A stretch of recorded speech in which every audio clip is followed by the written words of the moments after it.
Amados irmãos, graça e paz. Vamos para Atos 15. Desta feita, irmãos, eu quero agradecer a todas as orações. Eu e minha esposa, deu positivo para a Covid, mas graças a Deus, o Senhor nos acompanhou nesse momento. De sequela, só uma coisinha na garganta que fica coçando assim de vez em quando. E os negócios que... Não sei se os irmãos estão passando por isso também.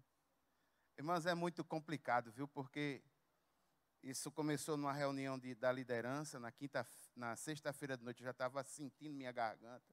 Muitos irmãos aqui viram. Quando foi no sábado pela manhã, não tinha a menor possibilidade. Fui fazer o teste para saber se era Covid, não era, essa coisa toda, e não consegui. Quando voltei para casa, eu não consegui mais sair da cama, de tão quebrado que eu fiquei. Quando foi no domingo pela manhã, vendo o culto da igreja, né? No domingo pela manhã que estava pregando era o irmão H6, falando sobre o servo inútil. Além de inútil, eu ainda dou prejuízo, porque no sábado tinha uma reunião da liderança e praticamente foi anulada. E foi anulado também um jantar que tinha, e, além de inútil, ainda dou prejuízo. E passou-se os dias do isolamento e a gente foi passando fase a fase. Graças a Deus estamos vivos, né? De cabeça erguida e vamos em frente em nome de Jesus, tanto eu quanto minha esposa. Mas muitas pessoas da minha família também foram afetadas por isso. E eu gostaria, irmãos, de uma forma muito específica, pedir a que os irmãos estivessem orando por um jovem chamado Madison. Ele é casado com minha sobrinha. Uma das reações da Covid nele foi uma reação muito adversa, que pelo menos é o primeiro caso que eu vejo, que foi afetada a audição dele. Ele perdeu poder auditivo e, ao que tudo indica, vai ter que estar utilizando aqueles aparelhinhos que complementam o som para ele poder ouvir. E ele está chorando, ele é jovem, então eu peço que os irmãos possam estar intercedendo por ele. O nome dele é Madison. Ele é casado com minha sobrinha. Foi um caso inusitado. Eu, particularmente, até hoje, é essa primeira pessoa que eu sei que tem esse tipo de reação em relação a esse vírus tão terrível. E outra coisa também, sabe, irmãos, vamos ser bem sinceros, o fato da gente já estar cansado de conviver com isso, aliado ao fato que disseram que esse vírus ele expande mais rapidamente, mas ele é menos nocivo, ele não leva as vias de fato com mais rapidez do que os vírus vinham levando, e até a questão de estarmos, muitos de nós, vacinados pelo menos com 2 doses, o fato é que a gente baixou também a guarda. Nós precisamos ser sinceros em relação a isso. A pandemia, ela ainda continua. Nós estamos um pouquinho mais fortes, mas ela ainda permanece. E aqui e ali temos enfrentado situações, pessoas com máscara, sem máscara, tem muita coisa que precisa ser revista. Mas, louvado seja o nome do Senhor. Estamos vivos, estamos de cabeça erguida e vamos seguir adiante. Amém?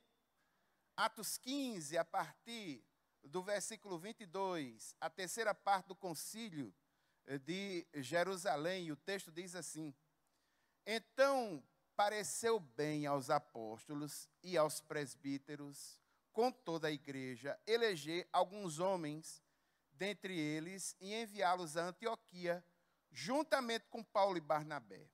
Foram eleitos Judas, chamado Barsabás, e Silas, que eram líderes entre os irmãos. Mandaram por eles a seguinte carta: Os irmãos, tanto os apóstolos como os presbíteros, aos irmãos gentios em Antioquia, Síria e Cilícia, saudações. Visto sabermos que alguns que saíram de nosso meio, sem nenhuma autorização, perturbaram vocês com palavras, transtornando a mente de vocês, pareceu-nos bem, chegados a pleno acordo, eleger alguns homens e enviá-los a vocês com os nossos amados Barnabé e Paulo, homens que têm arriscado a vida pelo nome de nosso Senhor Jesus Cristo. Portanto, estamos enviando Judas e Silas, os quais pessoalmente lhes dirão as mesmas coisas, pois pareceu bem ao Espírito Santo e a nós não impor a vocês maior encargo, além dessas coisas essenciais. 2 pontos. Que vocês se abstenham das coisas sacrificadas a ídolos, bem como do sangue, da carne de animais sufocados e da imoralidade sexual. Se evitarem essas coisas, farão bem, passem bem. Os que foram enviados partiram para Antioquia e, tendo reunido a comunidade, entregaram a carta. Quando a leram, ficaram muito alegres pelo consolo recebido. Judas e Silas, que eram também profetas, consolaram os irmãos com muitos conselhos e os fortaleceram. Tendo-se demorado ali por algum tempo, os irmãos deixaram que voltassem em paz aos que enviaram, mas pareceu bem a Silas permanecer ali. Paulo e Barnabé demoraram-se em Antioquia, ensinando e pregando com muitos outros a palavra do Senhor. Louvado seja o nome do Senhor. Irmãos, curve sua cabeça por um instante. Pai eterno, muito obrigado, Senhor, por essa porção da tua palavra lida. E eu te peço, Deus, no nome de Jesus, que o Senhor a aplique em nossas vidas, em nossos corações, iluminando essa palavra e que isso transforme-se em mudança de vida. Pai eterno, oro no nome de Jesus. Amém. Irmãos, nós estamos fazendo uma análise do Concílio de Jerusalém, que é um capítulo muito importante no livro de Atos.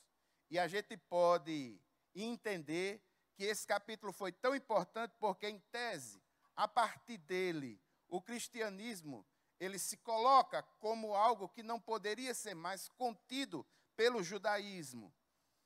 Isso é tão forte que Paulo vai escrever uma carta específica aos judaizantes, explicando o porquê dessa questão. A carta de Paulo aos Gálatas tem uma ligação direta com aquilo que ocorre no livro de Atos, no capítulo 15, que é o chamado Concílio de Jerusalém. Só lembrando aos irmãos que no capítulo 15 houve um primeiro momento.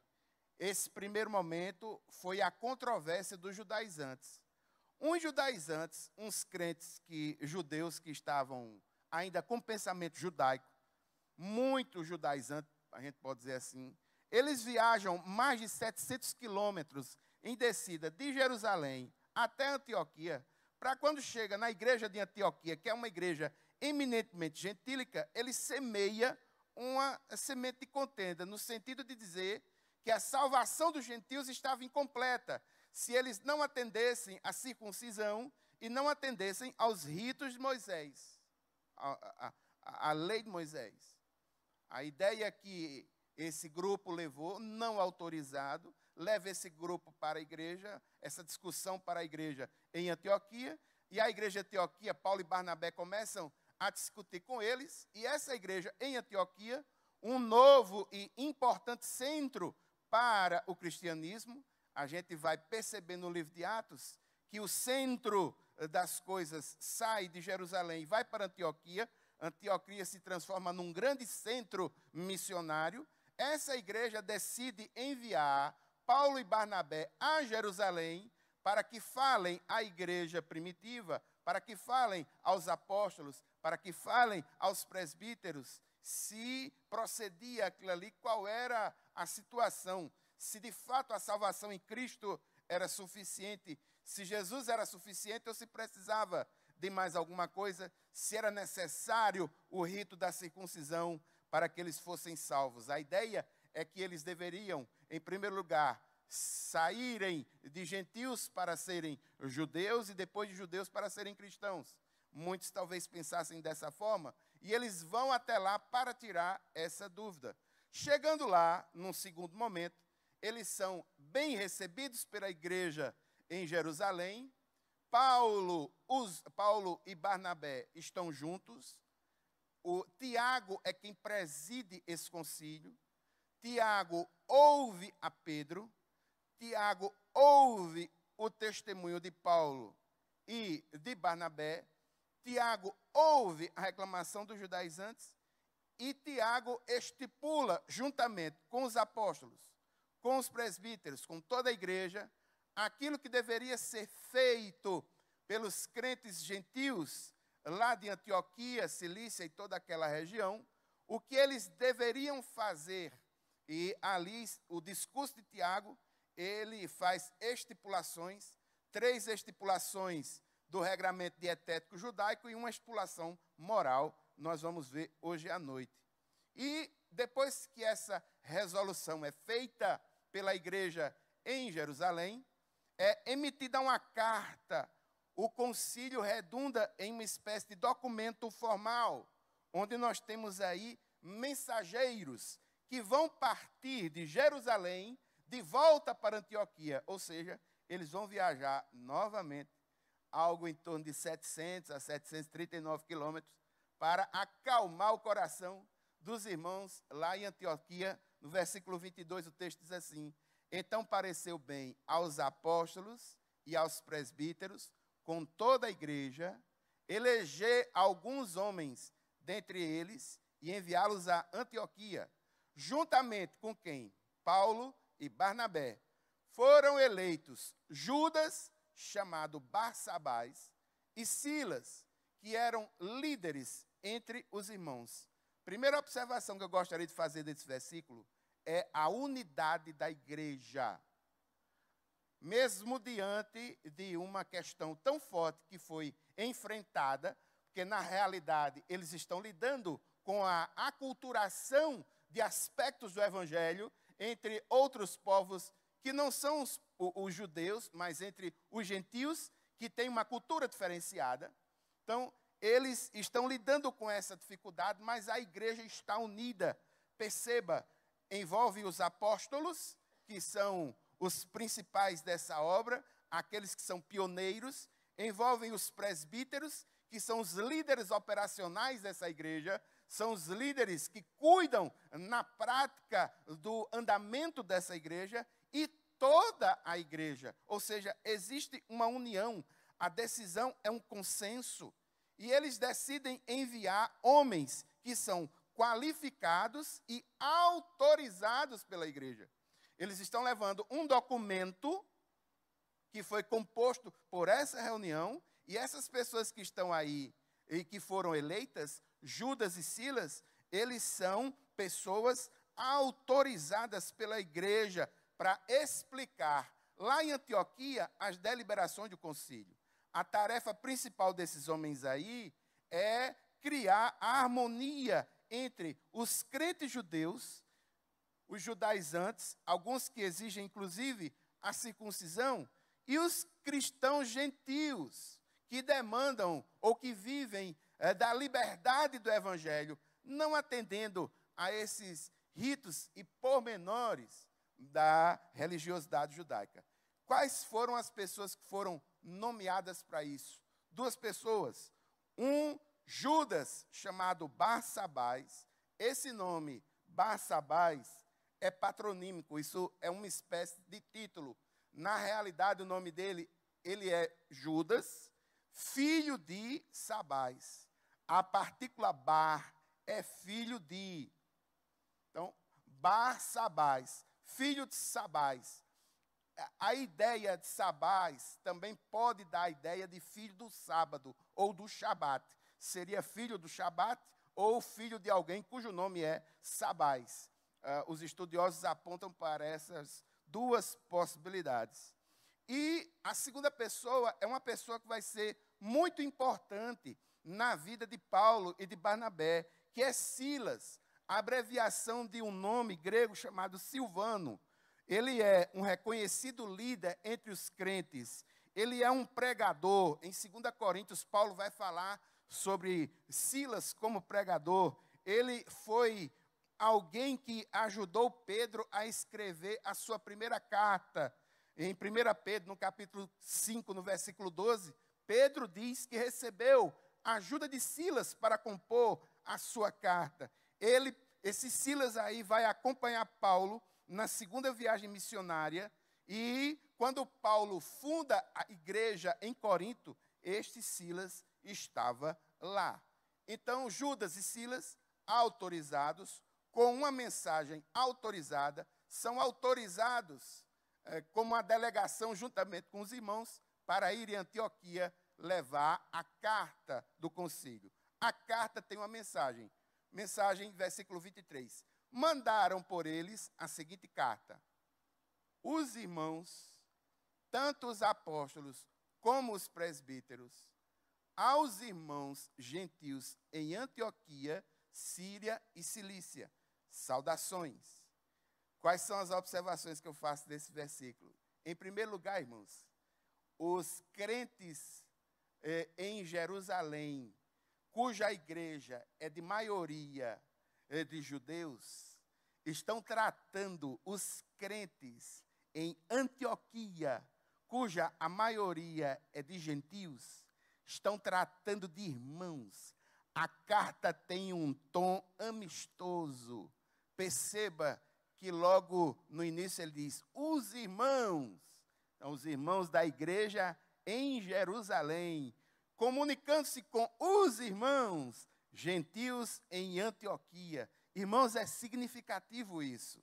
O fato de que os apóstolos, os presbíteros, se colocam no mesmo nível dos crentes gentios em Antioquia, ou seja, esses irmãos aí estão livres de qualquer discriminação racial nesse sentido. O evangelho é o evangelho que leva liberdade, é o evangelho que derruba barreiras. Uma igreja eminentemente judaica está escrevendo a igrejas eminentemente gentias com um tom amistoso, de irmão para irmão, de coração para coração. Aí o texto começa aí, a partir do versículo 24, o texto diz: visto sabermos que alguns que saíram de nosso meio, aí veja a característica do grupo que saiu de lá, sem nenhuma autorização, perturbaram vocês com palavras, transtornando a mente de vocês.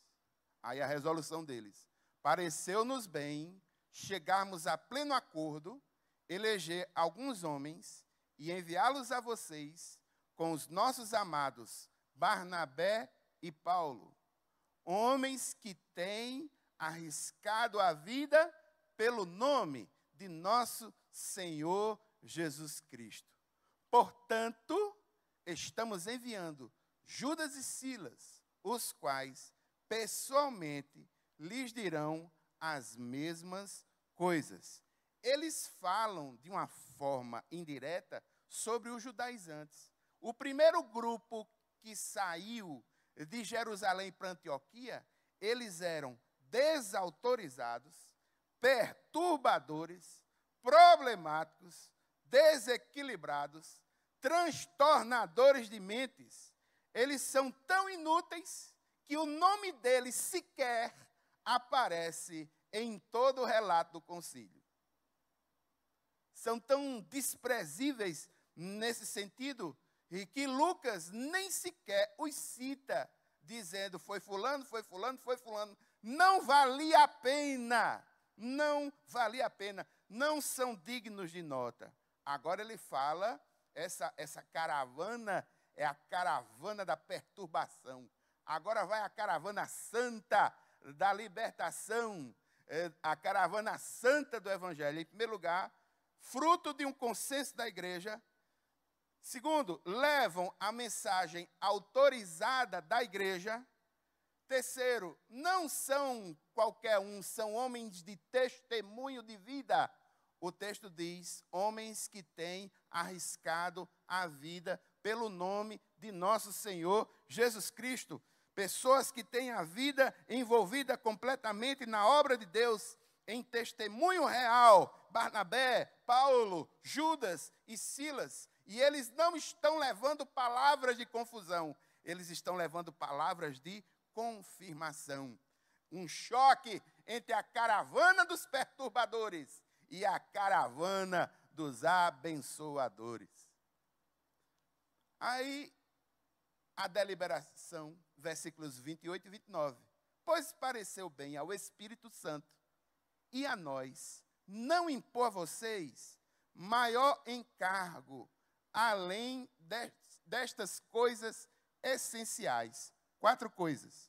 Que vocês se abstenham das coisas sacrificadas a ídolos, bem como do sangue, da carne de animais sufocados e da imoralidade sexual. Se evitarem essas coisas, farão bem, passem bem. Observação. Quem foi que decidiu as coisas no concílio? Lucas deixa muito claro, pela forma como a reunião foi conduzida, pelo consenso e pela paz que foi produzida em toda a reunião, que foi o Espírito Santo quem conduziu todo o processo. Veja o versículo 28. Pareceu bem ao Espírito Santo. Pareceu bem ao Espírito Santo. A decisão foi tomada pelo Espírito. O Espírito que utilizou a assembleia, os irmãos reunidos, e eles estavam plenamente conscientes da presença desse Santo Espírito para orientá-los, para dirigi-los. O Espírito revelou o que os líderes da igreja deveriam dizer e fazer. E a carta continha o quê? A carta continha exatamente o que eles haviam discutido na reunião, ipsis literis, que eles se abstessem de 3 coisas que fazem parte de um regramento dietético específico, mas que para o judeu era visto como uma coisa muito forte, que é a carne sacrificada a ídolos, o sangue e a carne de animais sufocados, e uma prerrogativa moral, que era a questão de fugir da imoralidade sexual, levando em consideração que o ambiente gentílico era profundamente influenciado pela religiosidade pagã, as chamadas religiões gregas de mistério. Agora, irmãos, quando a gente observa um texto, nós precisamos observar o texto no seu contexto, aquilo que foi escrito e aquilo que a gente esperava que estivesse escrito, mas não está. Eu gostaria que você prestasse atenção a uma observação bem simples. Aquilo que o texto omitiu. E que até hoje tem gente que faz confusão. Se o texto omitiu, irmãos, é porque não havia necessidade, de acordo com as demandas do Evangelho, de que essas coisas fossem faladas. A carta, ela se calou acerca da circuncisão. Os irmãos se lembram que todo o processo começou com esse negócio de circuncisão? Está faltando a circuncisão. A carta não fala nem circuncisão.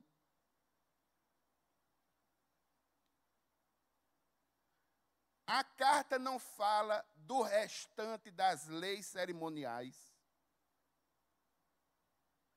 A carta não fala da guarda do sábado.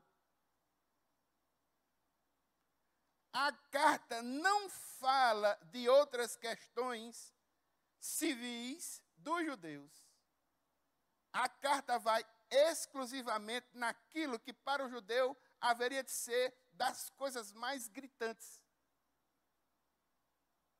Todas essas coisas, como a guarda do sábado, a circuncisão, o resto dos ritos cerimoniais e aspectos das leis civis não foram abordados. Perceba isso. Perceba isso. Não foram abordados. Sabe por quê, irmãos? A parte essencial para a salvação dos judeus, a parte essencial para a salvação dos gentios, a parte essencial para a minha e para a sua salvação é a fé em Cristo Jesus.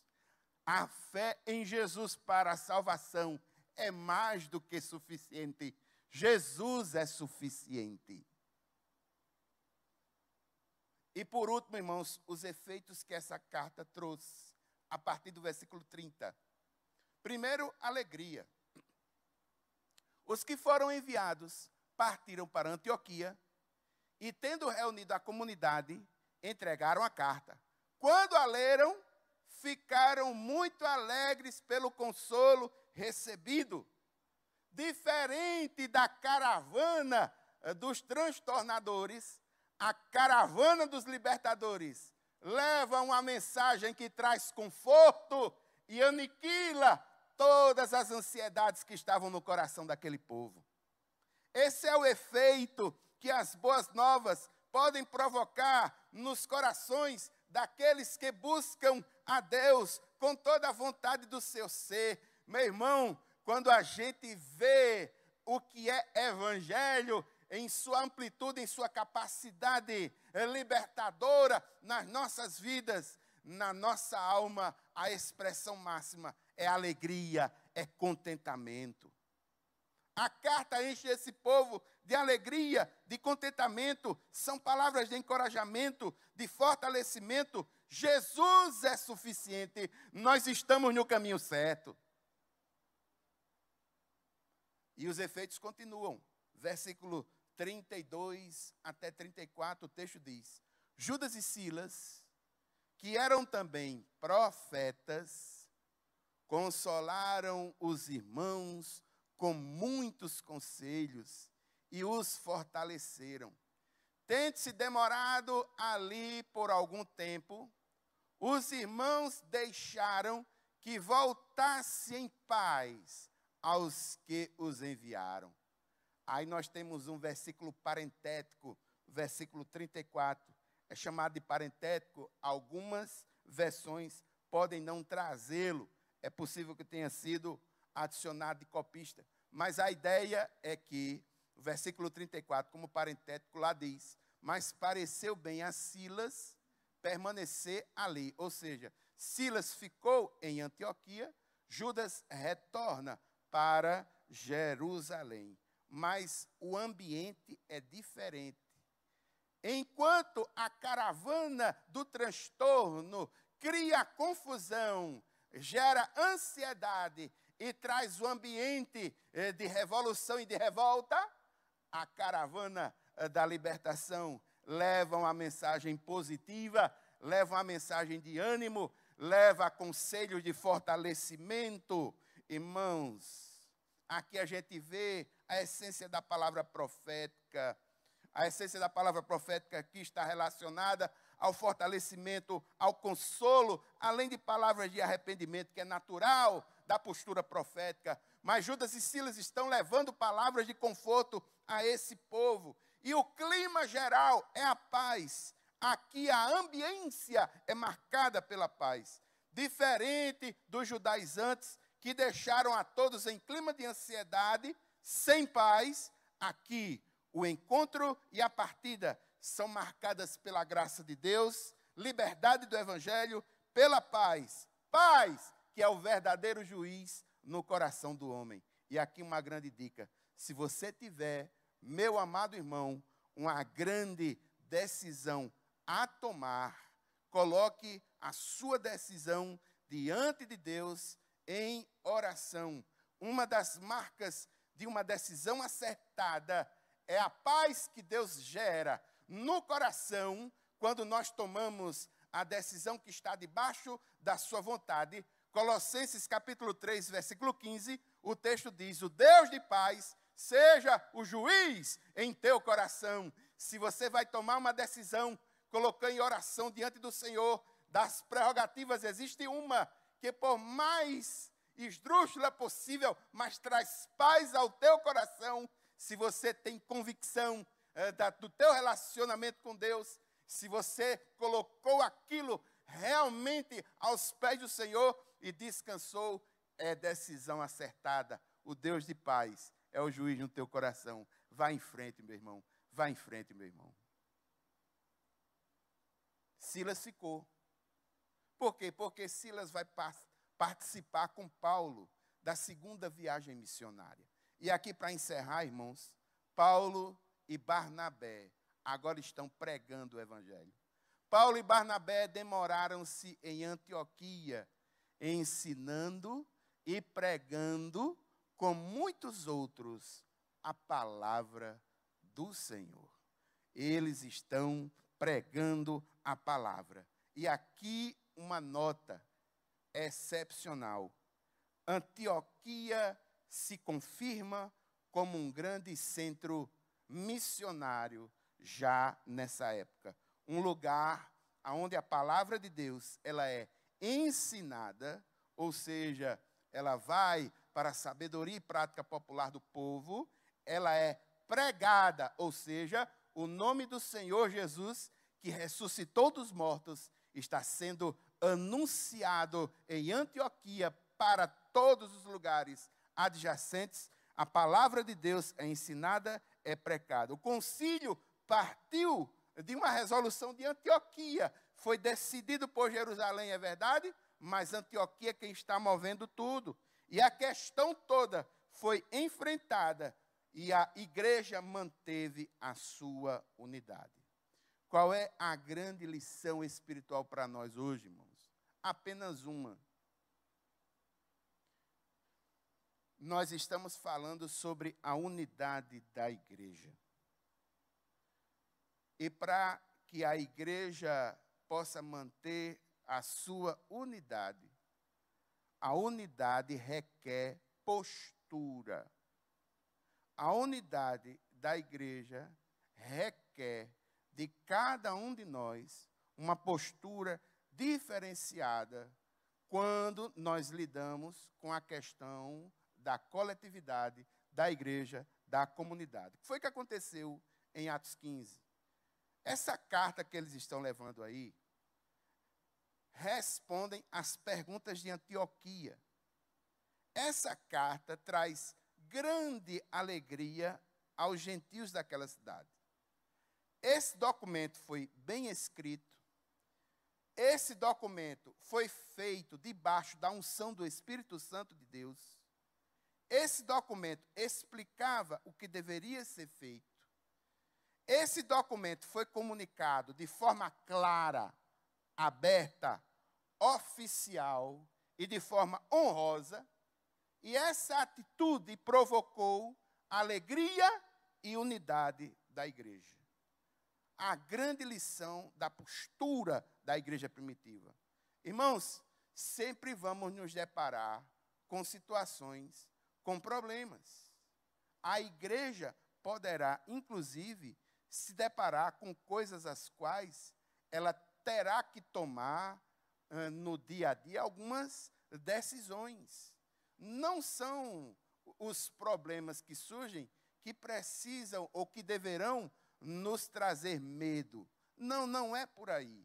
Irmãos, se clamarmos a Deus, se o Espírito Santo do Senhor nos ajudar, nós vamos receber graça do Senhor para poder passar pelas dificuldades e vamos receber do Senhor sabedoria para tomar as decisões certas. Quantas e quantas coisas já foram discutidas pela igreja ao longo desse tempo. Até a própria doutrina cristã se consolidou em cima de muitos debates que foram feitos. Louvado seja o nome do Senhor. A igreja conseguiu manter-se unida. E isso traz uma grande lição para nós. Nós precisamos ter muito cuidado na manutenção dessa unidade. É recomendável, irmãos, que nós precisamos ser cuidadosos, não somente com aquilo que nós dizemos, mas também com a forma como nós dizemos certas verdades. Nós estamos vivendo atualmente um momento muito difícil, até mesmo de falar certas verdades, porque a verdade principal mesmo, irmãos, sabe qual é? Existem verdades bíblicas que para o mundo moderno elas são profundamente incômodas. Mas não é pelo fato dessas verdades bíblicas serem incômodas para o mundo moderno que eu vá fazer com que esse incômodo seja pior ainda, através de uma mensagem dita em ironia ou dita com chacota. Muitas pessoas, elas às vezes têm até verdades interessantes que estão sendo faladas, mas a postura, o jeito que ela fala essas verdades, desqualifica a mensagem que ela está levando. Então, irmãos, nós precisamos ter cuidado com aquilo que nós dizemos. Nós podemos muitas vezes estar corretos em relação àquilo que nós estamos dizendo, mas nós podemos perder os ouvintes ou até mesmo perder a autoridade da palavra por estar falando uma verdade de forma inconveniente. Irmãos, isso é tão sério, tão sério. Uma pessoa nos orientou, por exemplo, se formos falar em coisas que existem hoje em dia, aquela postura que é chamada da politicamente correta, existem certos temas que nós precisamos ter cuidado, mas isso não abstém de que a gente fale deles. Recebemos uma orientação uma vez de uma pessoa do ponto de vista jurídico, nos orientando aqui. Olhe, pastores, quando vocês forem falar sobre homossexualidade, fale sobre homossexualidade, não fale sobre homossexualismo, para que vocês não sejam processados. Porque na visão e na cabeça de muitos, quando se fala em homossexualismo, associa esse fato a uma doença. E isso já não é doença classificada no rol de doenças, nem no Brasil, nem nos Estados Unidos, desde a década de 70. Então, se eu não tiver sensibilidade de falar sobre isso, utilizando os termos claros, não é que a igreja vá se abster de falar, não. Mas ela tem que falar o certo, do jeito certo, no tempo certo, na unção do Espírito Santo, para que a palavra tenha autoridade. Isso aí é Deus quem faz, viu, irmãos? Então, em linhas gerais, o correto é falar sobre homossexualidade, para falar sobre esse fenômeno. E, ao que tudo indica, já está em vias de preparação um seminário para que a igreja possa analisar, discutir e se portar em relação a esse tema, que é relevante, é uma realidade. Nós não podemos fazer vistas grossas à não existência desse fenômeno. Nós precisamos orar, buscar a graça de Deus e compreender e entender que Jesus morreu na cruz do Calvário para salvar todo aquele que nele crê e que eles são objetos do amor de Deus também. Amém? A decisão de Atos 15 é uma decisão escrita, bem posicionada, uma reunião importante, havia um assunto polêmico, foi resolvido, e para garantir a legitimidade, a integridade, a decisão foi tomada, foi feito algo oficial, redigiram texto, colocaram pessoas oficiais para falar sobre aquilo ali. Nós precisamos prestar atenção a todas essas coisas, irmãos. A igreja primitiva é um grande exemplo para nós. E aqui uma grande lição do Evangelho. Nas palavras de John Stott, a unidade do Evangelho preservou a unidade da igreja. A unidade do Evangelho preservou a unidade da igreja. O Concílio de Jerusalém conseguiu uma dupla vitória. A vitória da verdade ao confirmar o evangelho da graça. A vitória do amor ao preservar a comunhão por meio de concessões, de compaixão por parte dos judeus cristãos. Era uma igreja que era forte na fé, mansa no amor. Era uma igreja que tinha sensibilidade para as questões não essenciais, mas era uma coluna firme para as questões essenciais. E aqui, irmãos, eu gostaria de apresentar aos irmãos o tema desse ano, o tema do biênio, aquilo que foi discutido no final de semana com a liderança da igreja. Lembrando aos irmãos que esse ano a igreja faz 99 anos. No próximo ano é o centenário. Nesse ano, 2022, o tema é uma igreja que vive a unidade.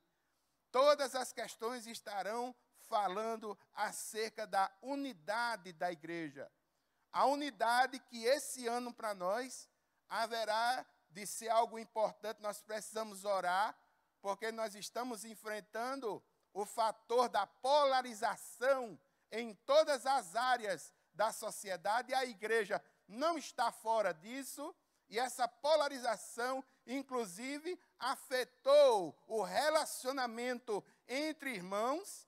Essa polarização afetou muitas coisas. Não vamos fazer vista grossas a isso, nós vamos fazer a nossa atitude no sentido de orar, colocar diante de Deus, e aquilo que a igreja precisar fazer para que essa unidade seja mantida, ela o fará. Então, 2022, uma igreja que vive a unidade. Uma igreja que vive a unidade. 2023, uma igreja que glorifica a Deus. O versículo chave para os 2 anos, 2022, 2023, é esse daí. Anote, marque na sua Bíblia, bota uma bolinha, coloca aí no seu celular, decore ele ao longo desses 2 anos. Olha que coisa maravilhosa. O Deus que concede perseverança e ânimo, deles um espírito de unidade, segundo Cristo Jesus, para que, com um só coração e uma só boca, vocês glorifiquem ao Deus e Pai de nosso Senhor Jesus Cristo. Essa é a essência do Evangelho. O Deus que concede perseverança e ânimo. Esse Deus tem dado perseverança e ânimo a cada um de nós. Permanecemos até agora.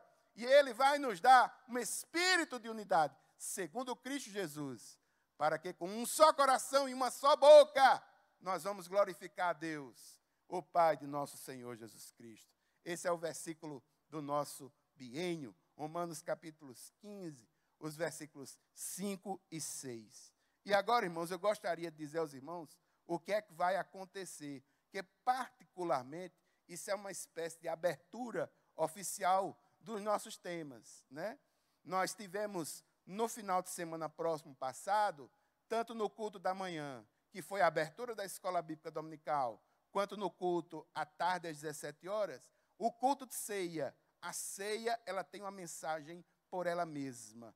A ceia, ela tem uma mensagem única. Ceia é ceia. Nesse próximo domingo, vai começar uma série de mensagens bíblicas nos domingos, tanto pela manhã como pela tarde, cujo tema principal é Inspira-me. Os pastores estarão pregando em salmos conhecidos de cada um de nós, recebendo do Senhor e do Santo Espírito inspiração para que a gente possa levantar a cabeça e seguir adiante essa jornada de comemoração da nossa igreja, da vida, o fato de estarmos vivos, levando a mensagem do Evangelho, vivendo à luz da missão de Deus para nós, o que traz muita alegria. Na quarta-feira, irmãos, haverá uma mudança na dinâmica. Qual é a mudança?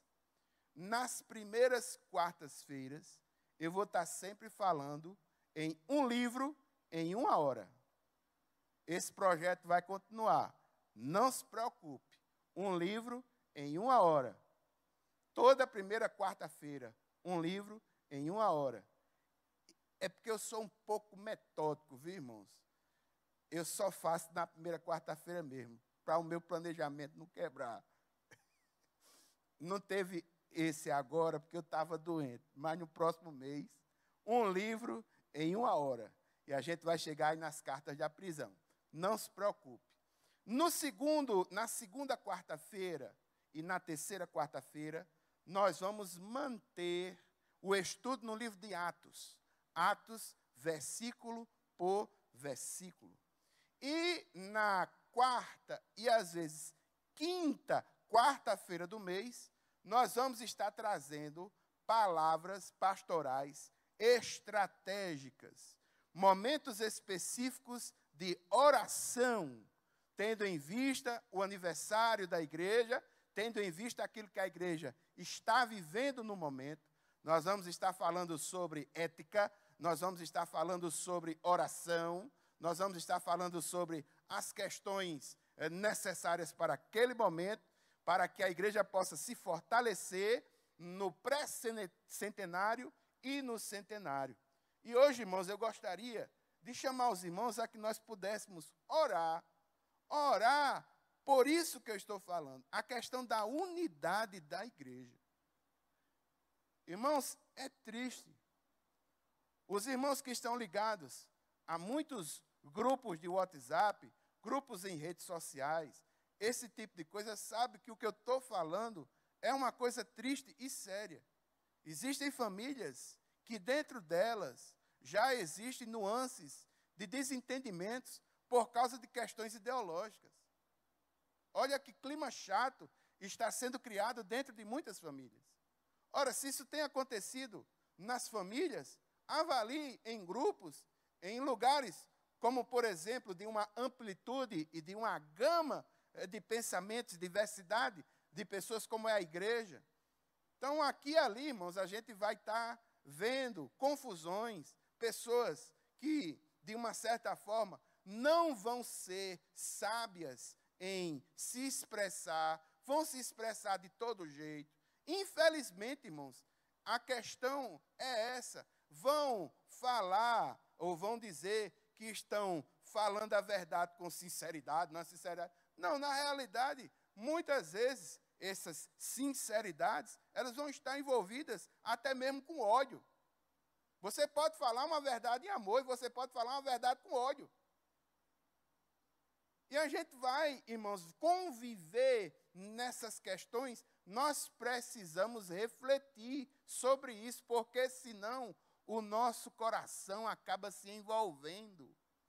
O nosso coração acaba se envolvendo com as ansiedades que esses momentos continuam a fazer na sociedade.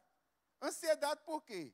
A eleição nem começou, um bocado de pesquisa. Não sei quem está na frente, não sei quem está atrás. Outro que nem sabe se vai ou se vem. Não botou nem o nome, já está lá. Outro que não sabe nem se vai ser preso, se não vai. Aí está a situação. Aí, eita, não sei que fulano está na frente, fulano está atrás. Aí o povo vai criando aquela coisa no coração, vai alimentando, vai alimentando, vai alimentando. Você que está inserido no contexto social, você pensa que você não sofre com isso também, não é? Isso é chato. Se você liga o rádio pela manhã, só sai esse tipo de informação. Você liga no meio-dia, só sai esse tipo de informação. De noite, só sai esse tipo de... Não, porque fulano estava onde, não sei o quê, tá, não sei o quê, falou com não sei quem, e a coligação não sei de onde, tal, não sei o quê, lançou o nome e tal. Aí o povo fica, e agora, e agora, e agora? A nossa vida não depende dessas pessoas. Só que nós somos afetados e nós precisamos viver nesse contexto. Então, nós vamos ter aqui, irmãos, algumas palestrinhas estratégicas e eu vou tocar no assunto. Vou falar com amor o que precisa ser falado. Nós precisamos passar com sensibilidade, nós precisamos passar respeitando o próximo em seus pensamentos. Liberdade de consciência e crença é um princípio nosso, que precisa ser visto. E nós precisamos orar muito, irmãos. Orar para que não venhamos a ter dissensões familiares. Que coisa triste. Uma família se reúne para fazer um churrasco. Um tio não fala com o sobrinho, porque um é de um partido, o outro é de outro partido. Isso existe, irmãos. Pelo amor de Deus. Vai fazer uma reunião, um ministério tal, com um grupo tal. Não, vai não. Fulano vai. Vixe, não vou não, porque ele é de tal ideologia, ele é de tal partido, não sei o quê. Isso é terrível, irmãos. Isso não pode acontecer, não. Nós precisamos deixar essas coisas bem isoladinhas. E nós precisamos entender que o sangue de Cristo na cruz do Calvário foi para salvar a mim e a você. Ele é muito maior do que todas essas coisas. O reino de Deus, ele não vem de um lado, nem vem de outro. Ele vem de cima. É de Deus. Amém? Sentadinho como você está. Vamos orar pela unidade da igreja. Pai eterno e santo, Deus poderoso, nesse momento, Senhor, eu quero colocar nas tuas mãos a tua casa, a tua igreja, os irmãos e as famílias aqui reunidas. Eu quero te pedir, Deus, no nome de Jesus, que o Senhor, pelo teu Santo Espírito, nos ajude, nos dando a postura correta. Nós não queremos ser caravana dos judaizantes, nós queremos ser caravanas abençoadoras. Pessoas que têm o coração liberto em Cristo Jesus, que conhecem a verdade do Evangelho, que não abrem mão dos seus princípios, mas que entendem que o respeito é um fator fundamental. Senhor, que o teu Santo Espírito nos ajude a que nós possamos passar por esse ano tão difícil para a unidade da igreja, para a unidade da nação como um todo.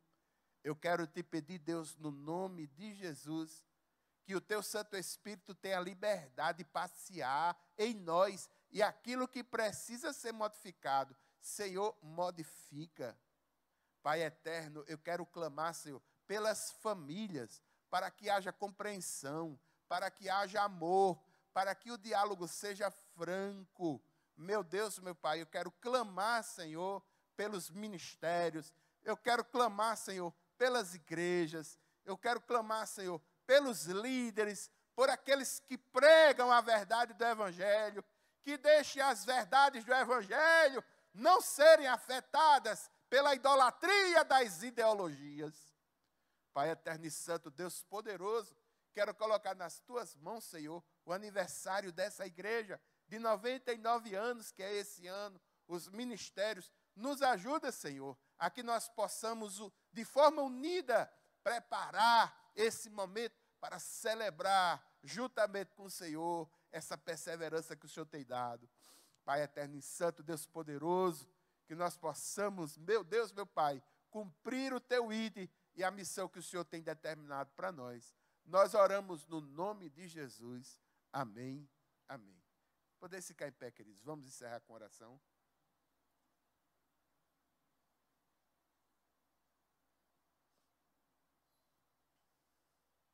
Pai eterno, muito obrigado, Senhor, por esse momento. E eu quero te pedir, Deus, que o Senhor nos leve em paz para casa.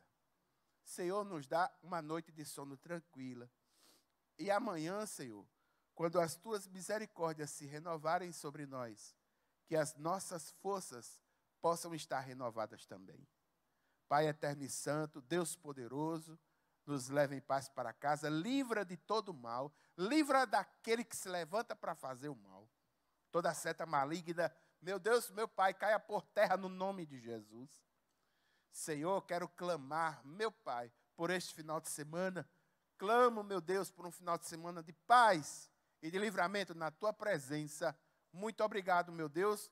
Nós oramos no nome de Jesus. A igreja diz amém. A graça do Senhor Jesus Cristo, o amor de Deus, a comunhão e as consolações do Espírito Santo sejam sobre cada um de nós, hoje e sempre. Amém, amém. Queridos, Deus abençoe vocês. Graça e paz.